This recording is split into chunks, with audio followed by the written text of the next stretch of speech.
Good afternoon and welcome to the Sunday Property Show. Hope you had a good weekend and ready for the week ahead.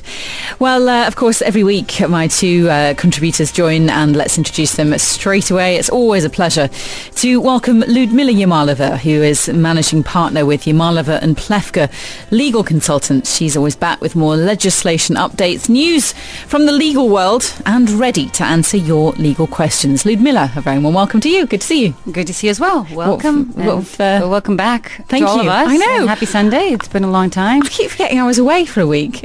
That's kind of scary, yes, you isn't were. it? And on top of that, that was last weekend was Eid. So That's we right. Were all it was off. 2 weeks. Just seems like yesterday. That's right. We've missed Anyway, thank you. What have you got for us this week? Well, a number of stories. Not all of them are sort of legal in nature, but interesting enough anyway. An interesting story, I think, to a lot of our listeners would, it relates to UAE banks accused of trapping customers in their own homes. Yeah, there was a very similar story out before, wasn't there, regarding this and the mortgages? There have been, and we've talked a lot about Yeah. this issue in particular, and we've had a lot of questions from our listeners on this particular topic, so I think it will be of much interest. And it's interesting, we've been, actually, I've kind of been wanting to see more of this sort of coverage over the last several years, only because, we deal with these very issues, and it seems that we had reached some sort of a stalemate and nothing was happening. And so I'm glad it's reaching attention of someone now enough to sort of start surfacing in the media, and I hope that some sort of progress will be made in the next several months, because we're definitely due for some kind of movement, on those issues. Related to that, there's also an interesting story about Abu Dhabi National Bank ranked the as safest one bank. Yes, I saw one that. of the safest yeah. banks, and that too is an interesting story for us personally from sort of legal perspective, because practicing law in the UAE, you end up sort of getting involved in so many different aspects of running a business, including, a client comes to you to help you open them up a company, and before you know it, they want your help with opening up bank accounts and dealing with banks. And so we deal a lot with banks, and it's been a very painful issue, not just, for our clients, but for us to find a good bank that has, competent customer service and that provides the services that they claim they provide.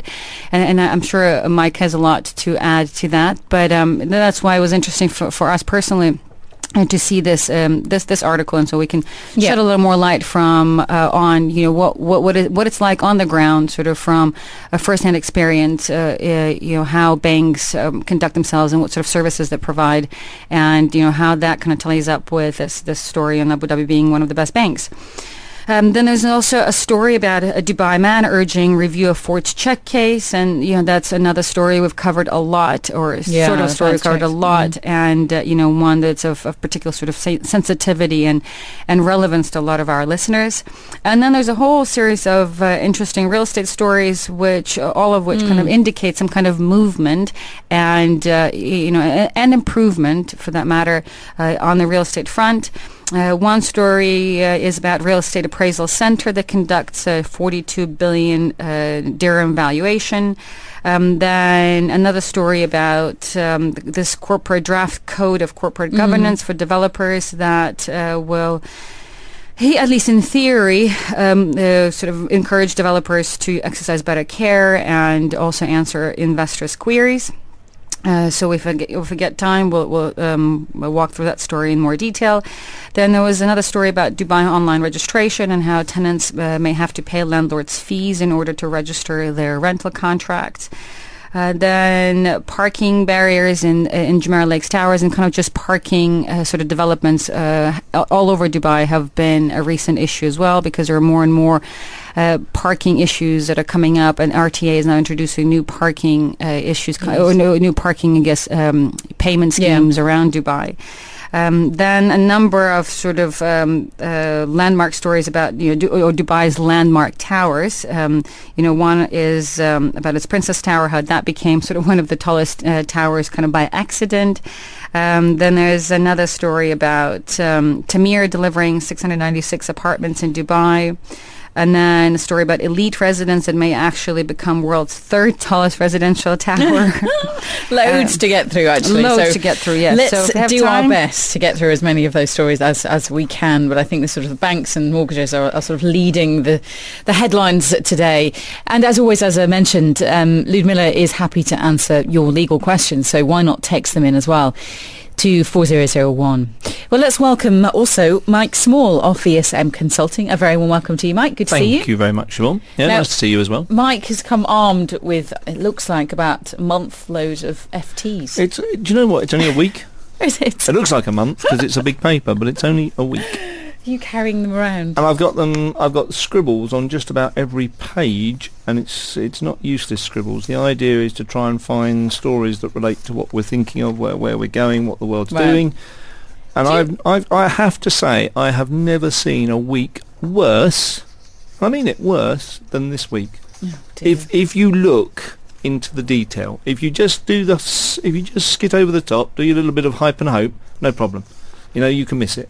But if you really look at the detail, what's going on. So what I'd like to do today is go the story in the National today, which is the story on the banks.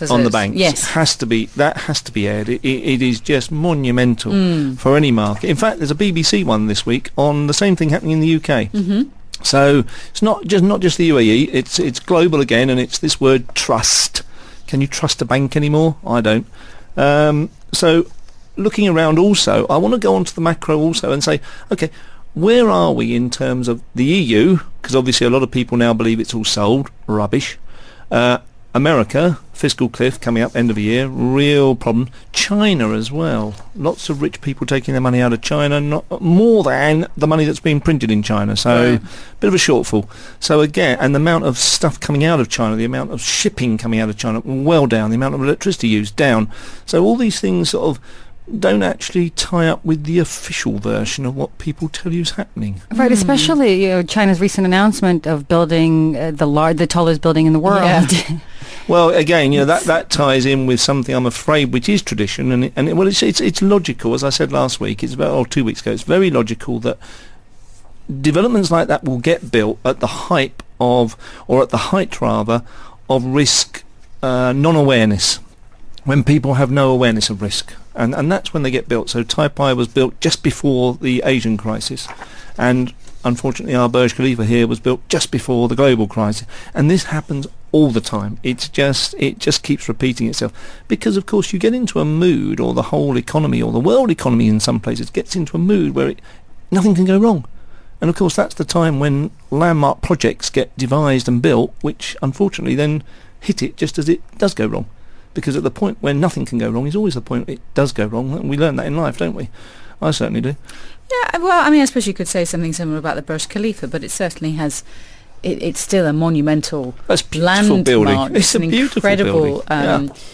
I suppose, landmark for Dubai, and it's certainly... Although, of course, it's already on the map, but it just further enforces it. It's stunning. It's stunning. Internationally and regionally. It is iconic. And I mean, every guest we get come over to Dubai, where do we take them? We go down to Rivington's Grill and we sit there and we watch the fountains and we sit under the tower. It's just, most people end up with a tear in their eye. So it's not always a bad thing, then? No, it's not a bad thing, but what it is, it's a sign of where the economy goes next. And remember what our motto is as VSM, looking forwards for you. I'm not interested in history. That is irrelevant to what happens to your money in the future. I'm looking into the future, using what empirical or other evidence we can to give us a better edge as to what risks are there. Not what will happen, because you can't predict that. That's impossible. What risks are there? So therefore, do you avoid those risks, or do you run headlong into them smiling? And that's the difference. Okay. So, again, lots to get through, as always, on this show. Mike is going to be taking us on a bit of a tour around the world, I think, as well. Mike, quick question for you. Yes, go on. Completely irrelevant, though. It's just popped into my head. Oh, no. Do you know why the Financial Times is sort of pink? Oh, no, I don't know. Salmon coloured. No. Do you know the answer? No. Oh, right. Oh, okay. I thought being such an avid reader that you'd have that, you'd know that. No, I mean, only to differentiate it. But no, I don't know the history. Google that, because that would be, that'd be one of those... smart person out there party answers can let us know. Yeah, quiz question. Why is the FT pink? Why do they call them the pink pages? Let us know. 4001. I know why they call them the pink pages, but why are they pink? Yeah. Why do they call? Well, because they're pink. Because they're pink. Yeah.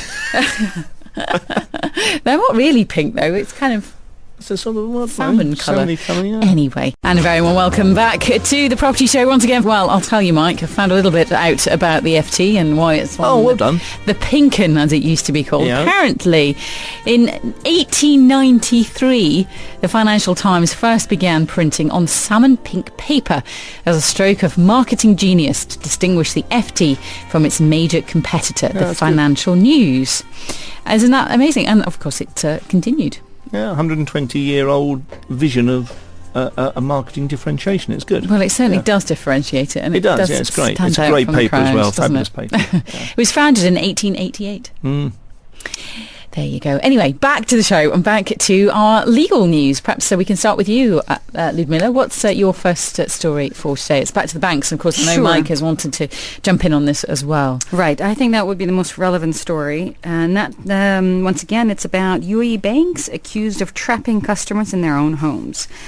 And the story talks about how so many mortgages in the UAE, especially those with variable rates, are very difficult for borrowers to either settle or to move to a different bank to try to reduce their interest rates. So in general, and we've covered this issue so many times in the past, also because we have dealt with these kind of issues in the past quite a lot. And what happens is that, especially right now, a lot of borrowers approaching the banks, these are borrowers who have taken out mortgages 5-6 years ago, especially during the boom time when the mortgages were so freely available. So therefore, most of the mortgages right now are about 5 to 6 years old, and the rates that they had locked themselves in back then, go anywhere from 6.5% up